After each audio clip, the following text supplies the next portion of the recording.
সমগ্র বরাক উপত্যকা সহ বিভিন্ন এলাকার গুরুত্বপূর্ণ খবরের মধ্যে স্বাগতম। আজ হলো 13 জ্যৈষ্ঠ 29 জুন শনিবার।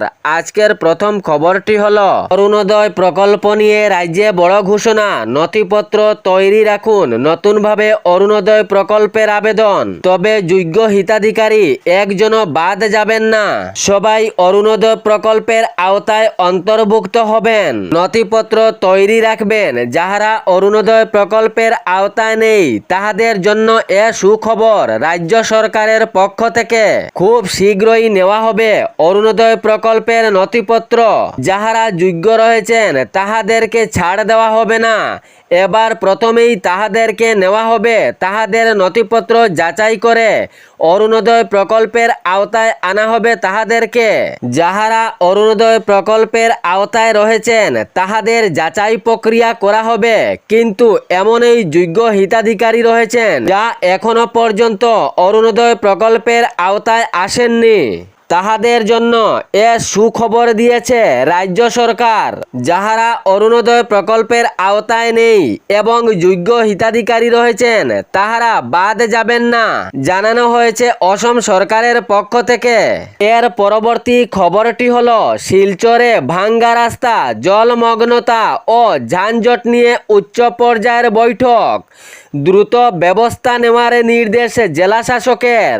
গত শুক্রবার এক গুরুত্বপূর্ণ বৈঠক করা হয়। শিলচরে যে ভাঙ্গা রাস্তা, জলমগ্নতা ও যানজটের সমস্যা রয়েছে এ বিষয়ে কাছাড়ের জেলা শাসক আয়ুষ গর্গ এক গুরুত্বপূর্ণ বৈঠক করেন। এক গুরুত্বপূর্ণ বৈঠকে এসব তুলে ধরা হয়।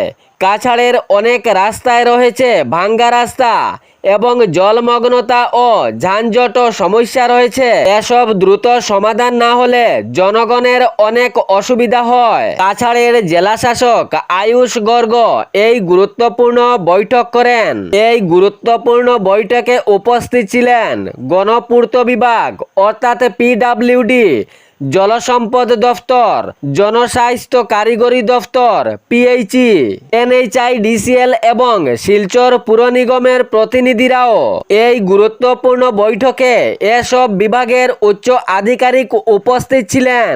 তবে কাছাড়ের জেলা শাসকের পক্ষ থেকে জানানো হয়েছে খুব দ্রুত এ ব্যবস্থা করা দরকার, কারণ শিলচরের যে ভাঙ্গা রাস্তা রয়েছে ইহাতে যানবাহনের অনেক অসুবিধা হয়, পথ চলাচলেও অনেক অসুবিধা হয়। সঙ্গে জমা জলের সমস্যা দিন দিন বেড়েই চলে যাচ্ছে। বর্ষা থাকলে আর জল জমা শেষ হয় না এবং প্রতিদিন যানজট নিয়েও বিরাট সমস্যার সম্মুখীন হতে হয়। এগুলো দ্রুত সমাধান ব্যবস্থার নির্দেশ দিয়েছেন কাছাড়ের জেলা শাসক আয়ুষ গর্গ।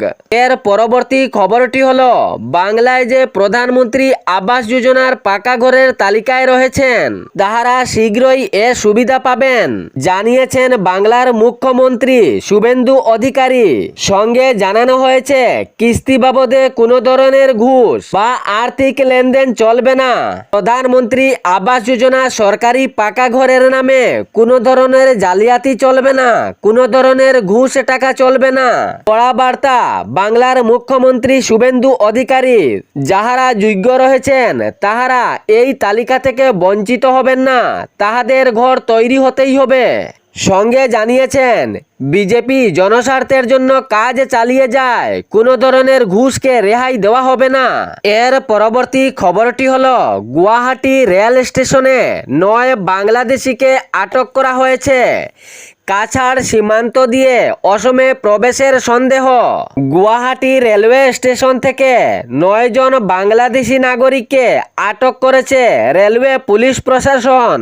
পুলিশের ধারণা তাহারা কাছাড় জেলার সীমান্ত এলাকা দিয়ে অবৈধভাবে অসমে প্রবেশ করেছে। গুয়াহাটি রেলওয়ে স্টেশন থেকে রেলওয়ে পুলিশ প্রশাসন তাহাদেরকে জিজ্ঞাসাবাদ চালালে তাহাদের কথার মধ্যে সন্দেহ আসে। এই সন্দেহের জেরে রেলওয়ে পুলিশ প্রশাসন তাহাদের নথিপত্র যাচাই করতে শুরু করে। তবে এ যাচাইয়ে অনেক বিভ্রান্তি তথ্য পাওয়া যায়।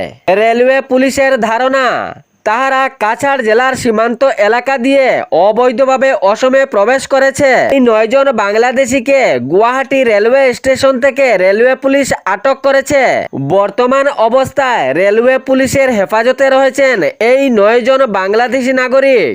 এর পরবর্তী খবরটি হলো, পাম্প থেকে আর মিলবে না পাইকারি তেল, জ্বালানি সংকটে কড়া কেন্দ্রের। সাধারণ মধ্যবিত্ত ও খুচরো গ্রাহকদের স্বস্তি দিতে এবার নজিরবিহীন পদক্ষেপ কেন্দ্র সরকারের। পাম্প থেকে পাইকারি তেলের ব্যবস্থা এখন বন্ধ করা হয়েছে।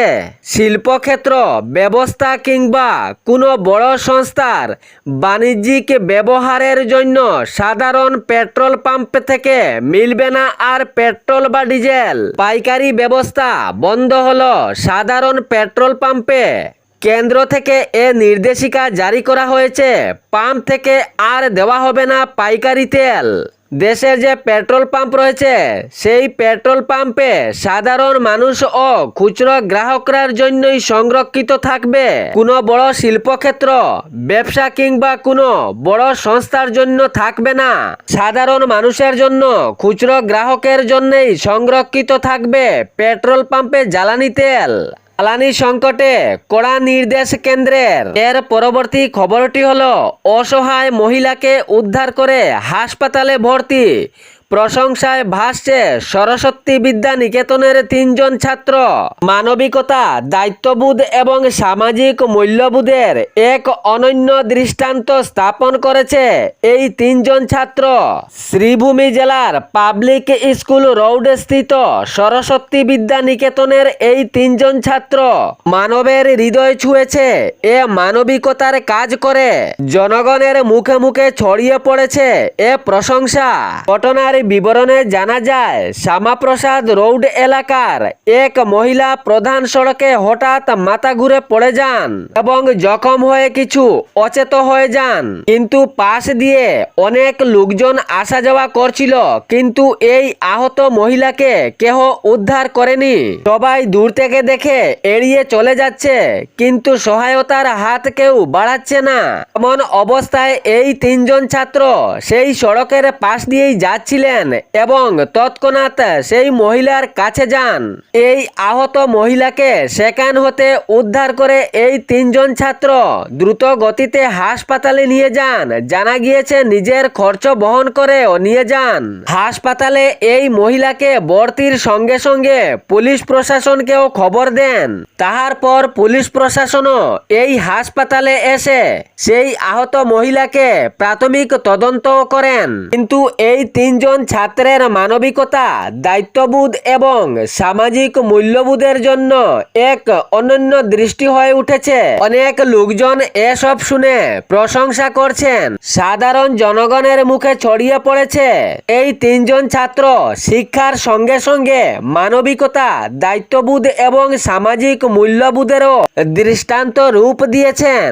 এ ছিল বরাক উপত্যকা সহ বিভিন্ন এলাকার গুরুত্বপূর্ণ খবর। এরকম নিত্য নতুন খবর পাওয়ার জন্য চ্যানেলটি সাবস্ক্রাইব করে রাখবেন এবং ভিডিওটি লাইক করে শেয়ার করতে ভুলবেন না, যাতে সঠিক সংবাদগুলো অন্যজনের কাছে পৌঁছায়। ধন্যবাদ।